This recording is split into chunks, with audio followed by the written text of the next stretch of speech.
Good evening and welcome to Scotland at 7 here on Broadcasting Scotland. I'm Kenny McBride. And joining me this evening is our regular guest, rural leader Day Tucker. Day, how are you this evening? I'm cold. Yeah, the weather's not been the greatest. We do have one story today and a very cold response to the First Minister from Boris Johnson today. This is in relation to the letter that Nicola Sturgeon wrote to the Prime Minister on the 19th of December requesting the transfer of powers over an independence referendum. He has responded today and we're just going to read that letter out for you. So, Dear Nicola, thank you for your correspondence of 19th December 2019.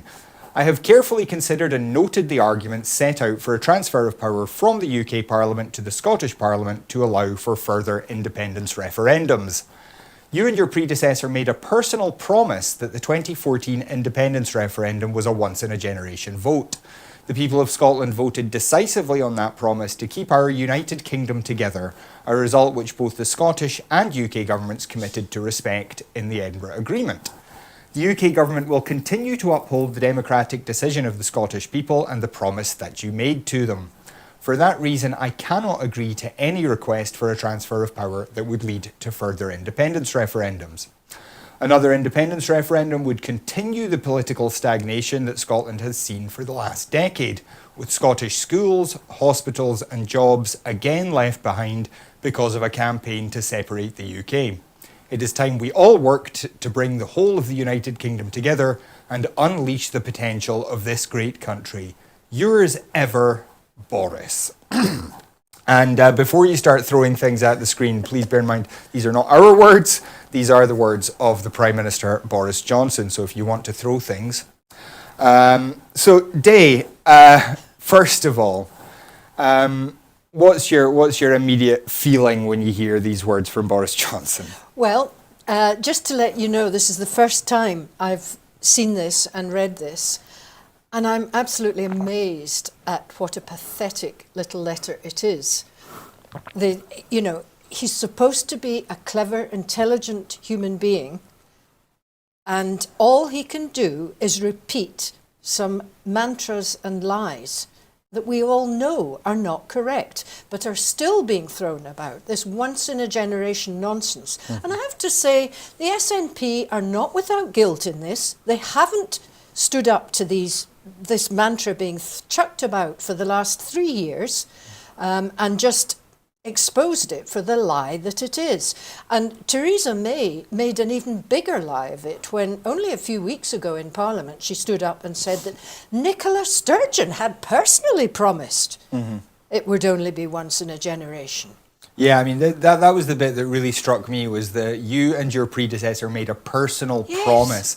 I went back while we were preparing the show this afternoon and I had a look at the few interviews that Alex Salmond had given where he did mention this, where he was pressed on what would happen if there was no vote, would that be it? Mm-hmm. And he said, well, in my opinion, he repeatedly stressed, it was in my opinion, these things happen about once every generation. Yes. He referred to the 1979 referendum, then the 1997 referendum, then the 2014 referendum. They're about 15 to 20 years apart. And this was pre the vow and the promise that we would not be taken out of the EU. Well, that's just one of the things I was about to add there. No, it's fine. But one of the things I was going to say there was he did say, of course, that's just my opinion. And it's up to the people of Scotland. Yes. And it would be up to the result of future elections and future manifestos what the people of Scotland decided to vote for. Yeah. And of course we have seen multiple election manifestos on which the SNP has won convincing victories. And we're still seeing that they are not necessarily being respected. Nicola Sturgeon, unsurprisingly, did make a statement in response to this. So I'm just going to read the whole thing. So Nicola Sturgeon said, "The Tories are terrified of Scotland having the right to choose our own future. They know that given the choice, the overwhelming likelihood is that people will choose the positive option of independence. The Tories and their allies in the leaderships of Labour and the Lib Dems lack any positive case for the Union, so all they can do is try to block democracy. It shows utter contempt for the votes, views and interests of the people of Scotland, and it is a strategy that is doomed to failure. While today's response is not surprising, indeed we anticipated it, it will not stand.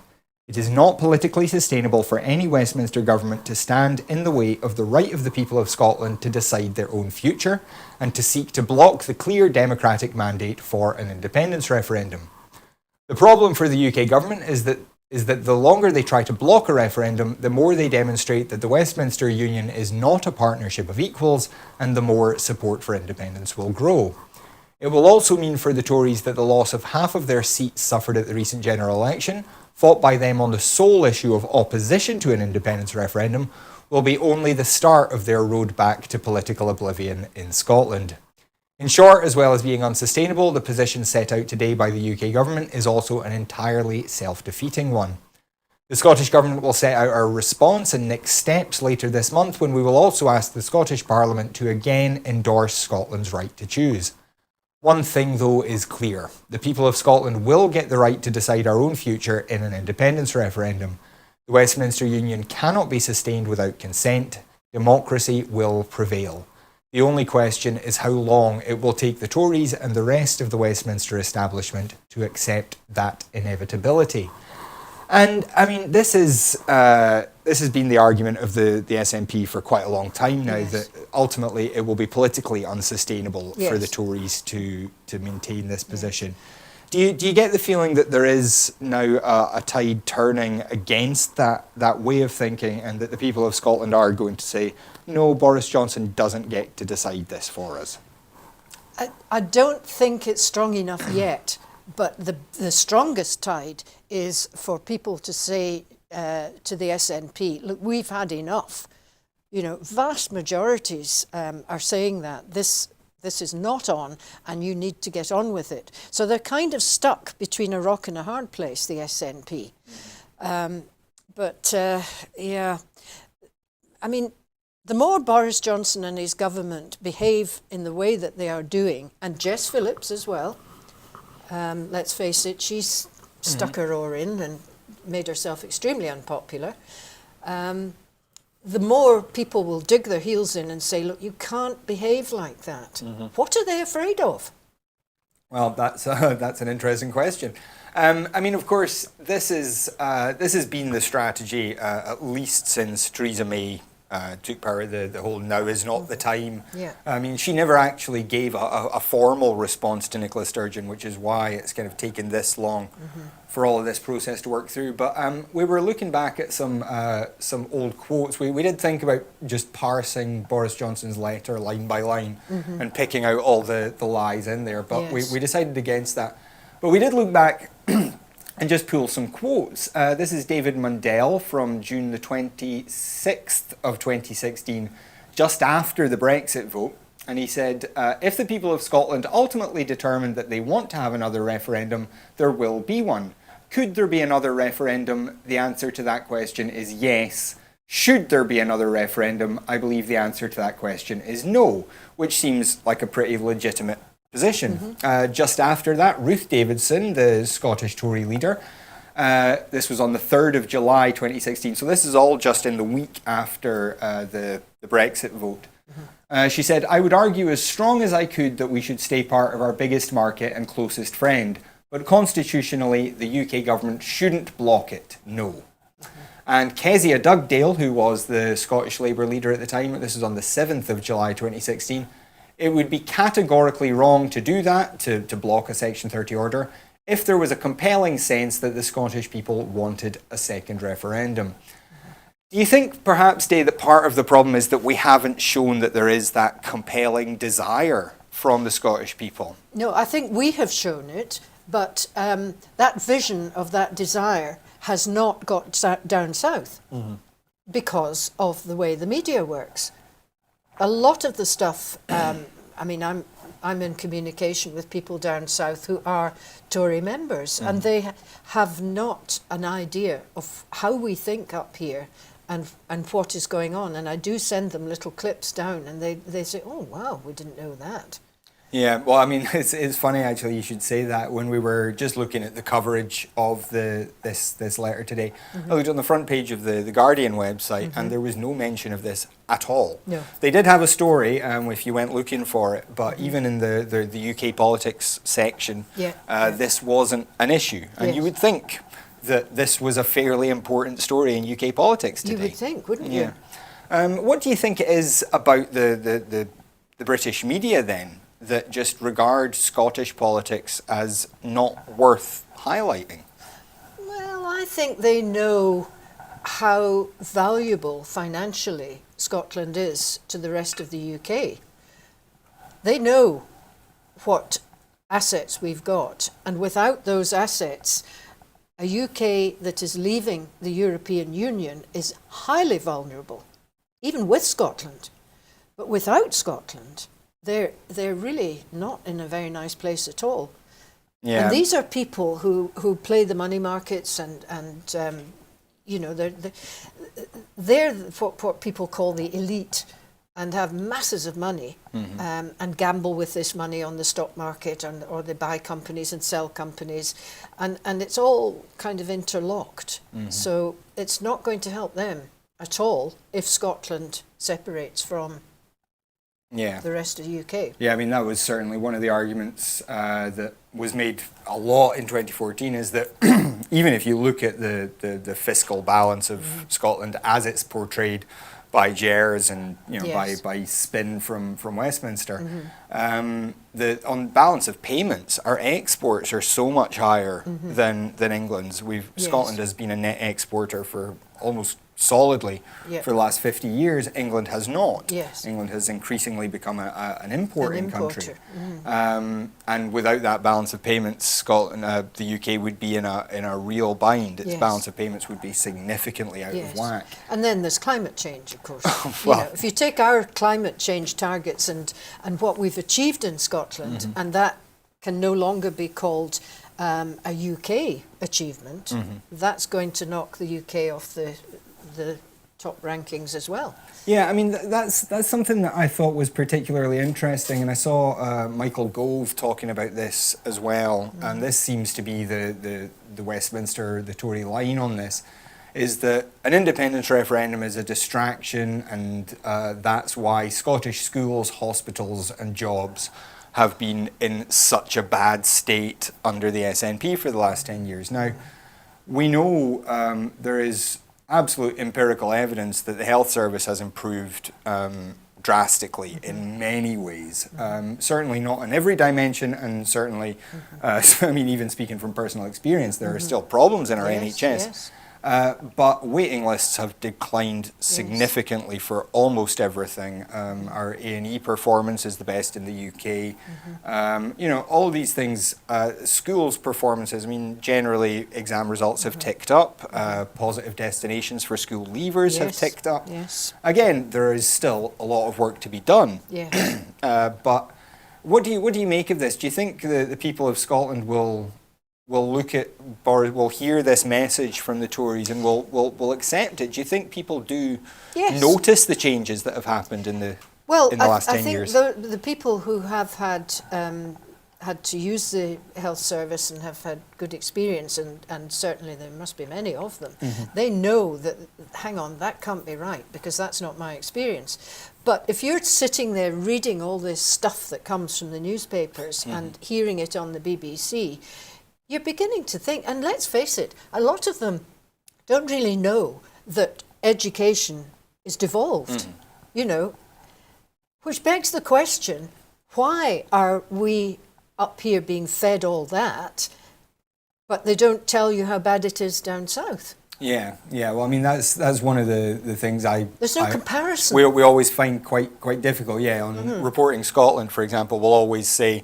this is the picture in Scotland, and this is how it compares to England. When it's bad. When it's bad, but not when it's good. But the national news rarely says, well, Scotland is doing miles better at this. And of course, there's things that just aren't comparable. Our education systems, you can't really do a direct comparison because the whole system works differently. We're way ahead in terms of what they're doing, and in terms of giving the children a positive destination after school. We're not turning them out like a sausage factory, with their 3 R's, which used to be the plank upon which everything was built. But we're in the 21st century now, and we're in a tech time, and it can't be the same as before.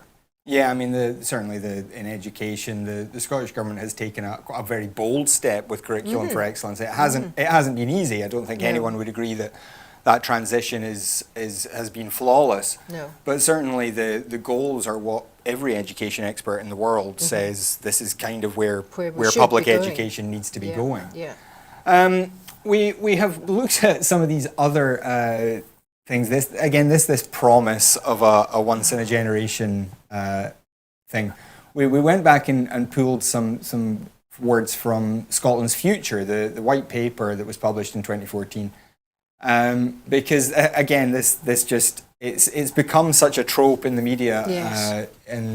Especially in the unionist media, that we almost forget what was actually said at the time. So in that, there was a foreword by Alex Salmond, who was of course the First Minister at the time. He said, "The debate we are engaged in as a nation is about the future of all of us lucky enough to live in this diverse and vibrant country. It is a rare and precious moment in the history of Scotland, a once-in-a-generation opportunity to chart a better way." Opportunity. Exactly. And I think, I think it kind of stresses there, it is a rare and precious moment. This is not something that we get a chance to do every day. It's certainly not suggesting that, it's certainly not a promise, don't worry, we're never going to ask this again. Yes. And then also, in the Edinburgh Agreement, in the Q&A, number 557, for anybody who wants to go and look it up, who's still got a copy lying about. The Edinburgh Agreement states that a referendum must be held by the end of 2014. There is no arrangement in place for another referendum on independence. It is the view of the current Scottish Government that a referendum is a once-in-a-generation opportunity. This means that only a majority vote for yes in 2014 would give certainty that Scotland will be independent. I mean, again, that's clearly not making a promise. No. It's clearly stressing this is the first chance. If we vote no, there's no guarantee that we get another chance anytime in the future. Yes. It's almost kind of a forewarning of what we're experiencing Exactly. now, that it might end up getting kicked into the long grass. Yes. And then, of course, in the Smith Commission, this was published on the 27th of November 2014. If you don't remember the Smith Commission, it was the all-party commission after the independence referendum in 2014 to try and set out what Scotland's future should look like within the Union. It led to the 2015 Scotland Act, which we can discuss in a bit more detail shortly. But in there it says, "It is agreed that nothing in this report prevents Scotland becoming an independent country in the future, should the people of Scotland so choose." This was the unanimous verdict of the Smith Commission, and it was an implicit agreement, clearly, that a second referendum vote would be constitutionally valid. That's in Chapter 2, Section 18 of that final report, again, for anybody who wants to go and look it up online. And again, this was an all-party commission. This included the Tories, Labour, Lib Dems, the Greens, and the SNP. So there was actually a unionist majority on that commission, and they agreed. And they signed up to an They agreement. all signed up to it, and those were the principles under which Yes. the Scotland Act 2015 was supposed to be agreed. Of course, in that 2015 Scotland Act, we also had things like the Sewell Convention supposedly being put on a firmer legal footing. But then in the Brexit process, we've seen that overturned because the British Constitution has this tendency to include words like "under normal circumstances." I remember that being picked up on, I think, by Mike Russell. And why it wasn't pursued, I don't know. How was that agreed? How was that allowed to go through? Yeah, I mean, I think, to be honest, a great deal of what happened with this 2015 Scotland Act was that the SNP, even though at that point they had 56 MPs out of 59 representing Scotland on numerous amendments, they were just completely overrun by Labour and the Tories. There was just predominantly the Tories, obviously, who were in government. David Mundell in particular. No. Yeah, there was just very, very little given to the Scottish the actual Scottish representation. Although, in fairness, there were cases where it was 58 Scottish MPs, where Ian Murray and Alistair Carmichael, representing Labour and the Lib Dems, did stand with the SNP on some of those amendments, and were still just consistently outvoted by the Tories. It's one of those things about the Westminster system, that there is an effective English veto on anything that Scottish MPs try to do, even when, as in that case, it was a cross-party agreement. On that subject, there have been statements from the two other Scottish party leaders. The first one we're going to give you is from Willie Rennie, the leader of the Scottish Lib Dems, and the most senior Scottish Lib Dem now that Jo Swinson no longer leads the Lib Dems nationally. He said, the 2012 Edinburgh Agreement ensured that there was a legal, fair and decisive vote on independence. The Nationalists lost, but rather than spend the subsequent years fixing crises in health and education, they have ignored domestic policy and carried on obsessing over independence. The undemocratic first-past-the-post system gave the SNP a majority of MPs, yet the proportion of people backing independence is still no higher than it was in 2014. The Scottish Liberal Democrats are on the side of the majority of people in Scotland who do not want another independence referendum. What this country needs is a government that is focused on delivering excellent public services and a federal UK that ensures that power is shared across the whole of the country. This is pretty much the way the Lib Dems have gone over the last few years. Hardline unionism, not even giving any regard to the constitutional position, the constitutional at least question mark over this. Or, in fact, the kind of pig-headedness of Boris Johnson. We'll go in a second just now to the statement from Richard Leonard, which was actually rather more nuanced, and I think there's some positives here. I have long argued that the future of Scotland will be won and lost in Scotland and not on the banks of the River Thames. I like the sound of that. Boris Johnson's decision to block a second independence referendum in perpetuity does not change this. And it is spectacularly naive to think that this will close the issue down. It will only inflame the debate, as Boris Johnson's history of demagoguery and division shows he is well practiced in doing. Scotland and the whole UK are deeply unequal societies which desperately need radical change. But the Tories are hell-bent on destroying what's left of the welfare state, and the SNP are advocating a decade of cuts in a separate Scottish state. The people of Scotland rejected independence in 2014, but Scotland remains divided. I believe that Home Rule within the UK is the only viable option that stands a chance of healing the divisions in our society. We can't wait for a UK Labour government to deliver this, so we must demand it now and mobilise for radical change. I think the bit that in one way jumps out at me most is, we can't wait for a UK Labour government to deliver this, which, given that they have been promising Home Rule for over 100 years and have been in government for significant portions of that, you would have to say, yes, he's absolutely right, we can't wait for a UK government to try and deliver Home Rule within the UK. We also, we can't really rely on waiting for the Lib Dems to deliver a federal UK. No. This goes to a lot of the promises again that were made in the last frantic few weeks of the 2014 referendum. Yes. We come to thinking about things like the vow. We had Gordon Brown. It's sometimes hard to separate the two.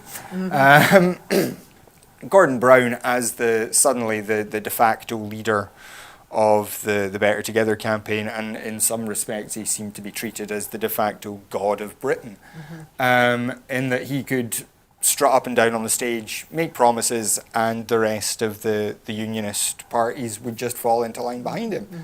He promised us the closest thing to federalism possible within the odd construction of the UK. We were promised things like Home Rule. We had George Galloway on behalf of the Better Together campaign promising Super Devo Max, Devo Super Max. I should make sure we get the terminology right because it's such a precise term, Devo Max, as we learned later in the campaign. But all these things were promised, and yet none of them were really delivered. I mean, the vow in almost every respect has not been respected. But he didn't have the power to make those, he didn't have the authority to make those promises. No, of course not. And why he ever thought that he could trust the Tories to deliver what he had promised the Scottish people, I'll never know. Yeah, I mean, that's one of the more curious things, is that Gordon Brown had specifically stood back from the Better Together campaign, in part because he didn't get on very well with Alistair Darling, but in part because he didn't want to work with Tories. Yes. And on that, I kind of respect his principle, that he felt that he was a socialist, and working with Tories on anything but the Tories was a used betrayal. him. But the Tories, and he in allowed the end, himself to be used. Yeah, I mean, that's one of the things where I think the Lib Dems especially have just walked right into that unionist mentality, the very, very hard line. Line. Whereas I thought Richard Leonard at least recognised that Boris Johnson had made a mistake in doing this. Yes. That it was heavy-handed, it's arrogant, and potentially self-defeating. I think that's quite a powerful thing for Richard Leonard to have said. Of course, you know, the SNP are advocating a decade of cuts in a separate Scottish state. I mean, that's a somewhat malign way of interpreting the SNP's goals, but it is a game of politics, so I suppose we can allow him that. I mean, this claim for home rule, especially given that Richard Leonard has just been defeated by his own party on talking about some sort of third way on the Constitution, potentially even endorsing the claim for a second referendum, if maybe it includes a third option. It did seem like Richard Leonard was trying to break that conversation open and ran up against the Labour establishment, which just, again, has taken this very hard unionist line. Do you suspect that there is any chance of the Labour Party or the Lib Dems kind of opening their minds a wee bit more on these issues? I think they're too introverted at the moment. They're still fighting battles within themselves. They're in the same place as the Tories were before Brexit started. And David Cameron thought that Brexit would, that vote would sort it all out. But it hasn't. It's made it worse. It has split the party.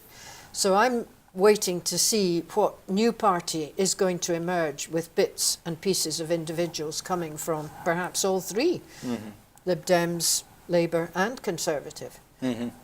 I mean, let's just take a slightly longer kind of historical look at this. We were talking at the All Under One Banner March at the weekend. I mean, obviously that was a huge turnout and definitely showed a lot of people in Scotland highly resistant to this kind of Tory domination. But to go even, we were talking there about the upcoming 700th anniversary of the signing of the Declaration of Arbroath. You can see that up on our screens at the side of the studio there. Oh, yes. The Declaration of Arbroath, which was, I mean, a revolutionary document. We sometimes don't think enough about how important that is. Is it not used as well in the US? Well, yeah, I was just coming to that. I mean, this was the first time, certainly in the Western world, that a country's people, in this case, the nobility, obviously, the ordinary people didn't really count at that point. But the nobility said that the king derived his authority from the consent and assent of the people, and that if they felt that the king was not serving their interests, that they had the right to replace him. And as you say, that then was fed into the Declaration of Independence. In the US, they saw that there was this concept of actually, no, we don't have to obey a king who doesn't serve us. And clearly, as the 13 colonies felt that George III was not serving them well, and so fought for their independence. But then more recently, we had the Claim of Right in 1989. Now that came out of the Scottish Constitutional Convention, and this was the work primarily of the Scottish Labour Party and the Scottish Lib Dems. The SNP had removed themselves from the Constitutional Convention because independence wasn't on the table. Labour and the Lib Dems had said that wasn't okay. But Canon Kenyon Wright, amongst others, led that campaign. Yes. And that claim did say that the people of Scotland are sovereign and that they have the right to assert the type of government that they want, the type of government that best suits their needs. That was then endorsed. The SNP brought it up in an Opposition Day debate in 2018 on July the 4th, funnily enough. I think they potentially chose that date deliberately. But they brought this debate up to ask Parliament to endorse the claim of right, and Parliament did. The Westminster Parliament unanimously endorsed it. I mean, the debate wasn't especially well attended, and it was kind of scoffed at by the Tories and by Labour as, you know, why are you wasting time on this? But it does now perhaps start to look a bit more relevant. This is something where, again, Labour and the Lib Dems have supported this. This was their idea. The Labour always like to remind us that they're the party of devolution, and in fairness to them, they did drive this process.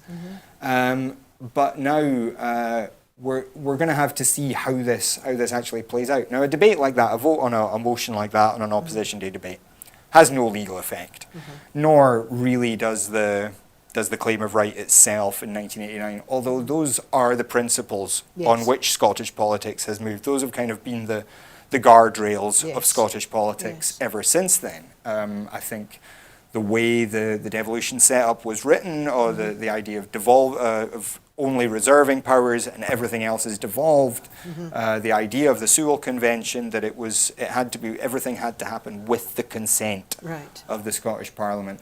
Those were big principles that have kind of guided the way we talk about Scottish politics. And again, here we see Boris Johnson kind of just driving a coach and horses through it. As he has tried to do down there with his own parliament. And I mean, this is part of a wider concern as well around the Brexit debate. I mean, this is the so-called power grab. Yes. We've seen the Tories try to seize powers, which under that concept of everything that's not reserved is devolved, should be coming back from Brussels to Holyrood rather than to Westminster. But Westminster has seized them. Do you think, and this is probably a question to which the answer is no, but do you think there's any possibility of Labour, the Lib Dems and the SNP, Plaid, some of the Irish parties, coming together and saying, we have to figure out a way to make this constitution work better? We talked to Liz Saville-Roberts a wee bit at the march as well, and she talked about how some of the other parties from the non-English parties, essentially, we're starting to cooperate a lot more now, especially with Stormont coming back into power. Do you see any possibility that even if an independence isn't in our immediate future, that there is a possibility for some sort of fix to the British Constitution that can stop some of these problems from emerging in the first place? Yes, I think there has to be. And there's also demands from the English themselves, albeit sometimes regions of England, like York, which in historical times was a very important power. And the whole system is broken, so something has to happen. And it seems to me that it's always been Scotland or, you know, the peripheries that are driving any change. And do you suspect that there is any political will in England for that just now? There's no political will for it. There's certainly a people's will for it. Not the majority, but certainly I see it on Twitter all the time. And getting more so, and getting angrier and angrier with the Scots and blaming us for stuff that has nothing to do with us. But their anger is so much greater than ours because of numbers. Yeah, and I mean, at the same time, though, we do see every time there's an election debate, which obviously we've had a good number of in the last few years, You do see a lot of English people saying, oh, isn't that Nicola Sturgeon great? I wish I could move to Scotland. Yes, but we don't see it enough. Hmm. And we equally see the opposite of that, you know, quite brutal condemnation of her. Yeah. Do you think that if for example, Plaid, the SNP, maybe the SDLP and others were to come forward with any kind of proposals, do you suspect that there would be any mechanism that could get them listened to and get those kind of ideas discussed? Not under the Westminster situation, because Boris Johnson has got the numbers, and it'll just be squashed or laughed out or shouted down. You know, it's not a place for progress, is Westminster. But there's no reason why we couldn't do what I think Alex Salmond did in the early days and start to talk to the Celtic nations without England. Yeah, I mean that's that's a possibility, I suppose. But this attitude taken by Boris Johnson, this is something that is relatively new.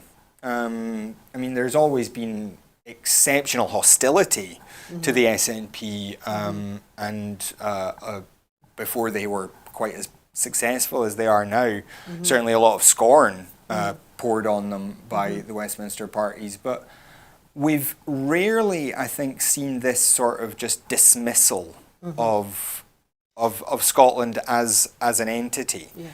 But is that not a reflection of the fact that they see they're beginning to lose Scotland?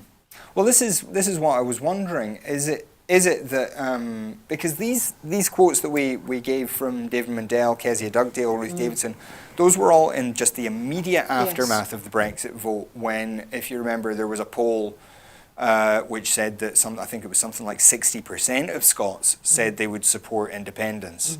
There was a real kind of rush of blood in Scotland, which unfortunately dissipated quite quickly. Yes. But it seemed at that time that the politicians on the unionist side were at least willing to say, okay, yeah, you can have a vote. Do you think that Boris Johnson is doing this now because he thinks it doesn't matter, there isn't going to be the backlash? The backlash from the the Scots. backlash from the Scots, that people aren't going to say, he's how dare he, and suddenly... He's misjudging us. Well, I'm wondering whether you think that's what he thinks. Is it that he's just dictatorial and just says, no, to hell with Scotland, we're just going to keep them no matter what? Or do you think he thinks this is a political calculation where he says, actually, enough people in Scotland will say, that's fine, Boris, and that there won't be an uprising against that Tory position? Well, it's a big misjudgment, I think, if he does think that. You know, if I was in his situation and I wanted to hold Scotland and prevent it from becoming independent, and I believed that I had the majority vote on my side, I would say, right, here's your referendum, prove that you want it. But he's not doing that. He's feared. Yeah. I think he knows the reality.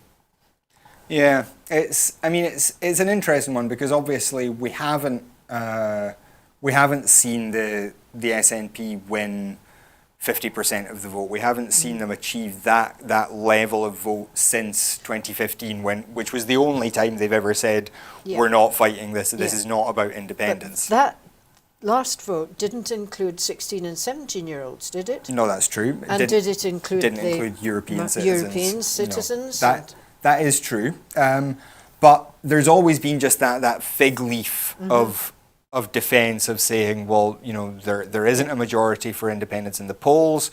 There isn't a majority voting for the SNP at elections. Now, obviously, in the context of a Tory government, which got less than 40% of the vote, having a majority over the whole UK and virtual dictatorial power, it is fairly ridiculous. It is a stupid argument for a a party that supports first past the post. Yes. Yes. To object to a majority in a proportional parliament and a vast majority for under the first past the post system, to not have any power when he has this degree of power on the percentage of the vote that he has. But then that's what despots do, isn't it? Yeah. They move the goalposts and try and make it impossible for people to escape.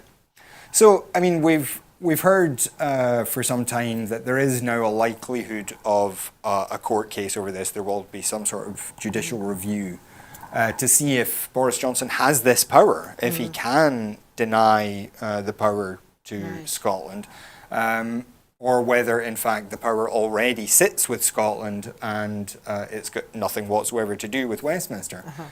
The decision that the court makes will have obviously a significant impact on how things progress from here. Do you have a feeling? I mean, obviously you're not a legal scholar, and we are hoping at some point to get a constitutional scholar into the studio to talk about this. Obviously, a lot of people today had prior commitments. What's your feeling? Do you suspect that the courts, the Supreme Court in London, will rule that this is okay for Boris Johnson to do this, and that the Scottish Government doesn't have any power to hold a referendum, or do you think it will go the other way? It depends on the timing, because isn't Boris Johnson in the process of trying to take away some of the power of the decisions of the Supreme Court? Well, I mean, assuming we don't see any of that kind of change. Right. If he doesn't do that, I've no reason to doubt the integrity of the judges. But Twitter was very depressing this morning. I don't know if you noticed. No, I wasn't on Twitter much today. It was really depressing, and Joanna Cherry was quite depressing. And what's he called, the legal guy? He was quite depressing.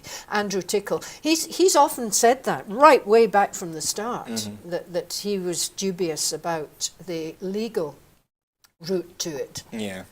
I mean, it's always been a kind of moot point. There's always been this debate about what the actual rules on because holding a referendum has no specific legal effect, so it doesn't technically do anything, and therefore it would be a different question. But the ultimate question, of course, is who has power to decide how Scotland is governed. Yes, but could we not have a referendum that just gave us an idea of where we were? Well, this is an argument that a number of people have suggested as well, that if it were framed as a consultation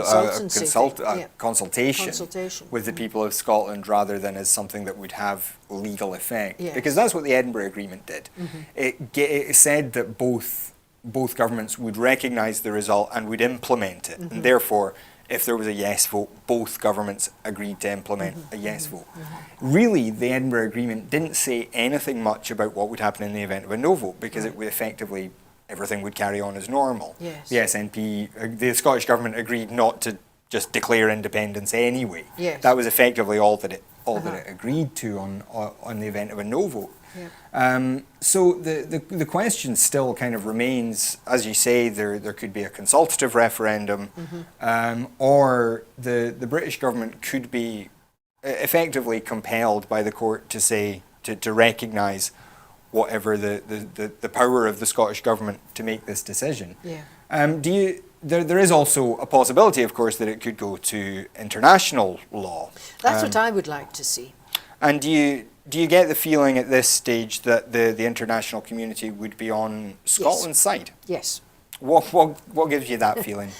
Because they're more moral than the present government down in Westminster. I think they have a position to uphold, a moral position to uphold, and it's written down in their constitution, is it not, that self-determination is a right. Yeah. I mean, I've seen some arguments that the Scottish people do not constitute a people, in that within that context. I've seen that argument made. Right. I think that's again Well, something of a surely moot the point. question should be asked of the UN. Yeah, I mean, I think that's potentially something that is in the works. I mean, the Scottish Government has made a lot of efforts, certainly over the last few years, really since Brexit, since the Brexit vote, to kind of cultivate friendships, Yes, yes. especially in Europe. Obviously, our membership of the European Union is one of the kind of key factors here, is Brexit, that has precipitated this whole scenario. Yeah. So, have you seen enough support, do you think, from Europe? Yes. Even in the context of, say, the Catalonian experience. Yes. You still think Scotland is kind of got enough friends in Europe that we can get through this? Yeah, and I've seen a sea change in the attitude from Europe. And we're getting much more communication now between different MSPs, European MSPs from a variety of countries, making positive comments about Scotland and wishing us MEPs. luck. Sorry. MEPs. MEPs, I beg your pardon. No, I have seen a huge change in attitude. And you're confident then that, you know, things like our membership of the EU, if an independence referendum does happen, you think that's not going to be the problem that it was in 2014? No, absolutely not. I mean, I think certainly with Brexit, I think Brexit itself that's the game changer. has been such a difference maker. I mean, I've mentioned this several times on the show, but I have European friends who have said things like, I thought Britain was the sensible one. You know, Britain always seemed like the sensible, pragmatic, careful, conservative, you know, with a small c, country. And they look at it now and think, you know, this isn't what we thought Britain was. No. And they've seen that lurch in the rhetoric, the lurch to the right in rhetoric, the kind of lack of any plan around Brexit, and a lot of people in Europe are just looking at it like they just cannot conceive of it. Yeah, and incompetence. And then they look at Scotland and they say, well, there's a country that wants to be here. They seem to share a lot of the same values that we have. They seem to understand what the European project is about. Yes. And there has been, as you say, from both political figures and from just the people, from the European media. Yes. The treatment of Nicola Sturgeon and of news about Scotland is far better if you're in France or Germany or than we get if you're in London. Yes, very much so. We've mentioned this a few times, but at the press conference and during the march on Saturday, we had reporters from Le Monde, we had reporters from France 24, from Turkish national television. You know, we had all these. There were journalists from the Far East. Yes. From all over the world, all converging and seeing something here. We've seen the All Under One Banner organization itself getting people from. We're getting people from even the US, kind of they're talking about an all under one banner against Trump. Yes, good. There's been a contact with people in Catalonia as an all under one banner for Catalonia, all under one banner for other movements and things. It's incredible, really, that there were reports on French television and Turkish television and Japanese television, but barely a mention on British television, or English television. Yes. About what's happening in Scotland. This again, it goes back to what we said at the beginning. Just this complete disconnect between what's happening in Scotland and what's reported and that down is very south. carefully managed by the government. Do you think there's work that we have to do then within the UK? Do you think there is work that the Scottish independence movement needs to do in order to kind of almost get the English people on side, to get the English people saying, actually, no, you're right, this is, you deserve this, you should go. I mean, we've seen some of this rhetoric, kind of, as you said, amplify the fine to hell with Scotland attitude, and I think there are probably you've got more the two people extremes. You've got that, and you've got an awful lot of support from people who wish that Nicola was they could vote for Nicola and have her as their leader. Yeah. Because they identify with her values, whereas they don't identify with the values of Boris and his cohorts. And do you think, as I say, do you think there is a need for us to reach out to people down south and kind of reassure them or kind of re-educate them or whatever it is we need to do or should we just be focusing on Scotland? How would you do that when you've got no control over the press? Well, that's a very good question. You know, how do you get that, whether it's the BBC or whether it's all those dreadful newspapers that are owned by Rupert Murdoch? Well, I mean, you could always, of course, send them links to Broadcasting Scotland shows. Absolutely, that would help. If people down south want to know about the constitutional situation up here, about how people in Scotland feel, then do feel free to send them a link to this show. We'll be happy to tell them as much as we can about how things are looking from Scotland. Yes. So then, what do you think the independence movement needs to do next? I mean, clearly the Scottish Government is going to introduce the referendums bill. That will presumably go for judicial review, which will hopefully resolve this issue. The First Minister stresses that there is going to be a referendum at some time very soon, sometime this year. So what does the independence movement need to do over the next few months then? What should be our target while the Scottish Government fights off this action from Boris Johnson? I think we need to keep calm. We need to direct any fury that is sitting there within our breasts towards doing something positive, and your suggestion that we communicate with people down south and send them links to Broadcasting Scotland, just communicate with them. I mean, I've got masses of Twitter friends in the Yes movement, but I've equally got masses of Twitter friends who are Brexiteers and Labour, Conservative, even Lib Dems. I wouldn't say friends, but you know, that I converse with on a polite level, and I'll send them links to things, and hopefully that's letting them see that there is a different view, there's a different thing going on up here from what there is down there. I mean, Jess Phillips is a perfect example of the ignorance. You know, did you see what she's been saying on Twitter? Yeah, she's very much she's just no the referendum same as ever. Corbyn, coming up here and telling us stuff that we know is lies, and she's been fed from goodness knows where. But why are they not coming up here and listening instead of coming up here and spouting a load of rubbish? In fairness, it was Ian Murray that has been advising Jess Phillips on Scotland, allegedly. For so sake. we can assume that whatever comes out of her mouth about Scotland is coming from Ian Murray. Is heavily influenced, at least, by Ian Murray. Oh dear. Yeah, that's often what I think when I hear Ian Murray speak, or when I see his suits. But anyway, we are just very nearly out of time today, Day.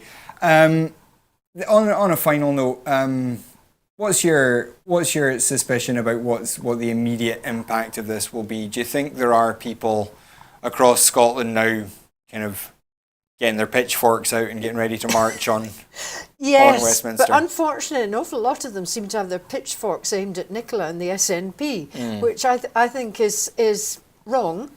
You know, turn your pitchforks and your fury towards the people who are guilty of treating us this way, and that is Boris Johnson and the Tories. And somehow you need to find a route to get to them and direct your fury on them, not on our own MSPs, MEPs and MPs. Yeah.